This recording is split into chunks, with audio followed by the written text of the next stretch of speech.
Jackson Browne is, what I think, one of the great poets on our planet. Great singer. He has a song called For a Dancer. In there are words to this effect. He says, just do the steps that you've been shown by everyone you've ever known until the dance becomes your very own, which is what most of us are doing. We're doing the steps that we've been shown by everyone we've ever known, and the dance has become our very own. And later on in the song, he says something to the effect of, into a dancer you have grown from the seeds someone else has thrown. Go on ahead and throw some seeds of your own somewhere between the time you arrive and the time you go home. And then the kicker, it always gets to me when I listen to this song. He said, because in the end, there is one dance you'll do alone. And it's like letting go of this tendency to be a dancer, to be doing the steps that we've been shown by everyone we've ever known, and then it becomes our own. And then we pass it on, and we pass it on. To break that chain, we have to shift our attention off of what we don't want and onto what we do want. And this goes for everything. I was doing a book tour up in Chicago. I get off the airplane, and a woman picks me up, and she's got a doozy of a cold. Like, Snoopy's, as my kids call it, coming out of her nose, onto her dress. I mean, and I was in this little Honda with her for 2 days. And so I said to her something to the effect, I can't remember what it was, I know she didn't like it, but I said something to the effect of, oh, it's been 20 years since I've had a cold like that. And she said, oh, that's just what I needed to hear. It's people like you who go around telling us, normal, mortal human beings, that when we have a cold, we should be feeling guilty. She said, I don't appreciate that at all. She said, colds are just things that happen to us. I said, well, I understand that. I said, but I just don't think like you. She said, well, what do you think? I said, well, tell me what you think. You're the one with the cold. She said, well, I think colds are viruses and that they're in the air. And they're going to land on us every once in a while. And when they do, we shouldn't be feeling guilty about it and feeling bad about it, and people like you writing books about it to make us feel worse. I said, look, we're on the same page here. I said, I believe just like you. I think that colds are in the air, and that they're viruses, and that they land on us. She said, well, how come you don't get a cold then? I said, because when they land on me, I talk to them. She said, you talk to viruses? I said, of course. She said, well, what do you say? Well, I say to it, look, you've landed on the wrong immune system. I'm not going to talk about you to anyone. I'm not going to complain about you. I'm not going to give you any attention. And you have no room to flourish on this immune system. You're just not going to do your work here. But there's a lady in Chicago who's waiting for you. Now, you laugh and you think that that's silly, but I'm telling you that when you keep your attention on what you don't want is what will keep manifesting into your life. Addictions have been described as never getting enough of what you don't want or what you despise. So we keep our attention on what we don't want, and what we don't want is what we keep seeking after, and then we despise it. When we put our attention on what we do want, when we shift to a place called unconditional love and begin to view it as something that I don't have to be dependent upon, you can shift right out of it. The currency for attracting what we want into our lives is our thoughts. As you think, so shall you be. Begin to place them on what it is that you want, and you'll start seeing it shift over and over again. And people who are terrific at getting what they want, you start getting inside of their head and say, what do you think like? How are you organized in here? And you know what they always say? I never, ever allow my thoughts on anything that I don't want. And no matter who out there is saying, yes, but you can't do this, yes, but you can't do that, I never allow that kind of energy. I shift away from that energy instantly. That's what separates great masters from ordinary human awareness. I have been talking during this program about a consciousness, an awareness, a level of functioning or living or thinking which involves something that I call spirituality. It isn't restricted in any religious way. It is a divine intelligence, an organizing intelligence that is everywhere at once. Some people call it God, some people call it soul, some call it spirit.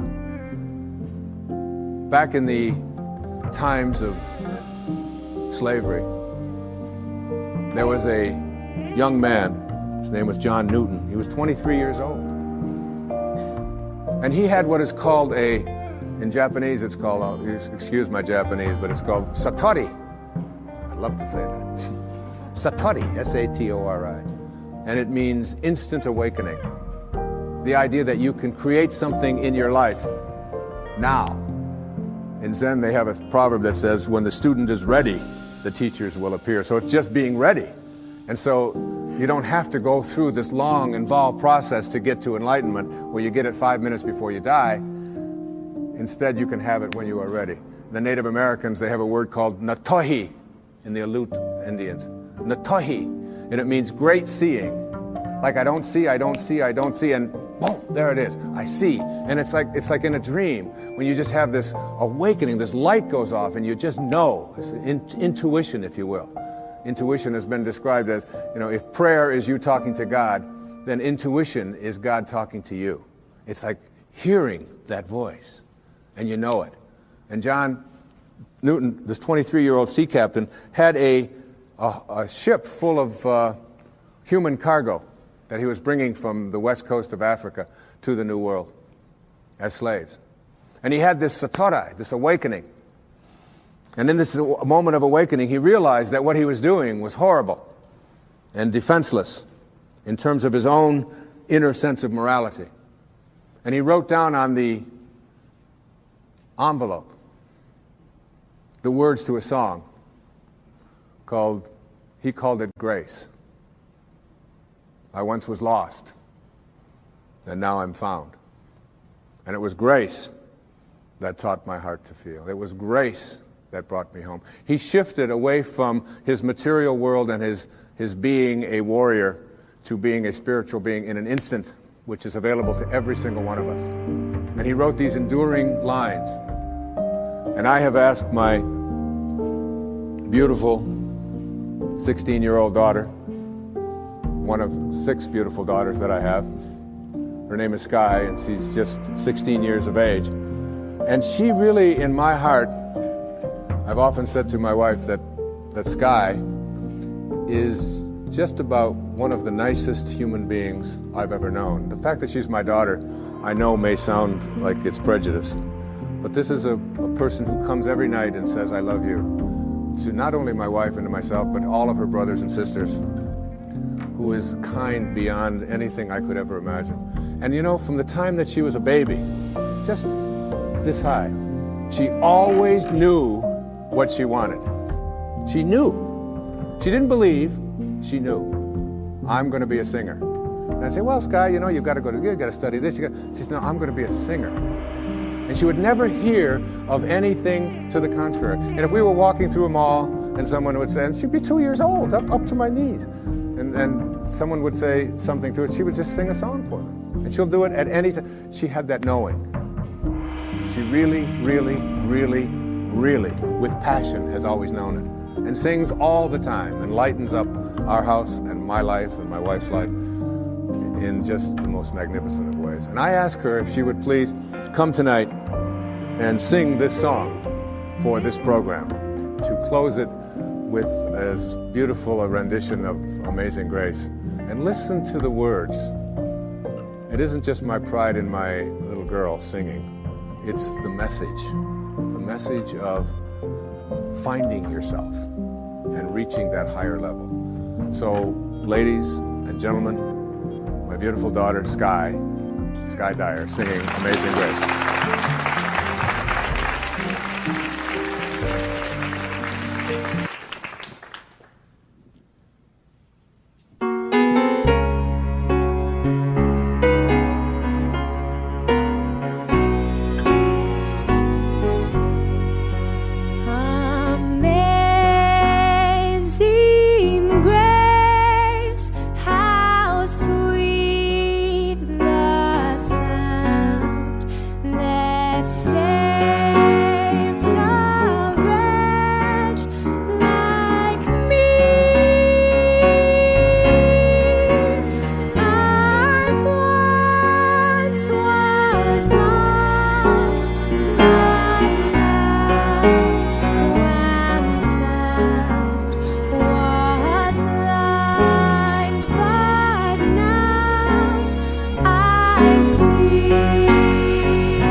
'Twas grace that taught my heart to fear, and grace my fears relieved.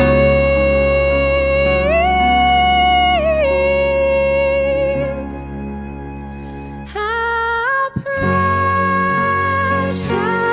did that grace appear, the hour I first believed.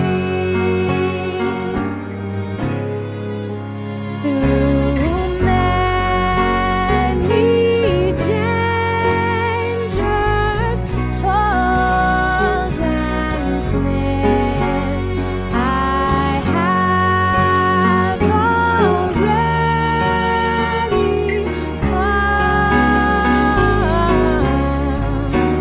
'Twas grace that brought me safe this far, and grace shall lead me home.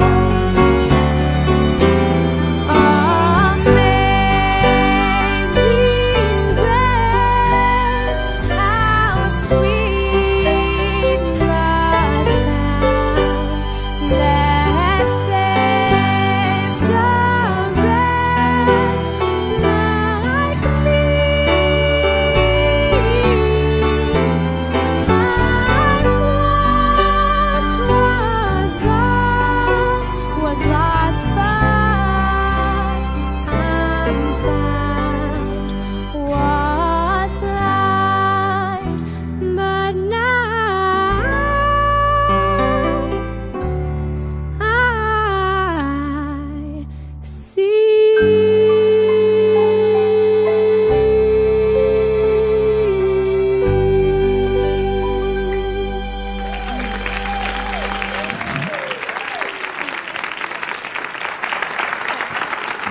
Oh, I messed up.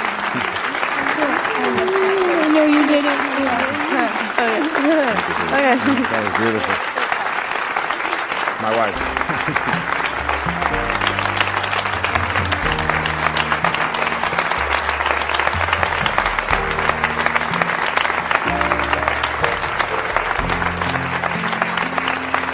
I once was lost, and now I'm found.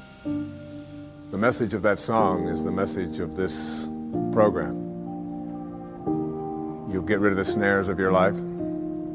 You'll let go of all of the things that keep you from reaching that exalted level of spiritual awareness. And you'll find yourself coming home. And when I say coming home, I mean returning to your source. Not the ego, which believes you're separate from it, but your sacred, highest self, which knows. God bless you, and thank you for watching.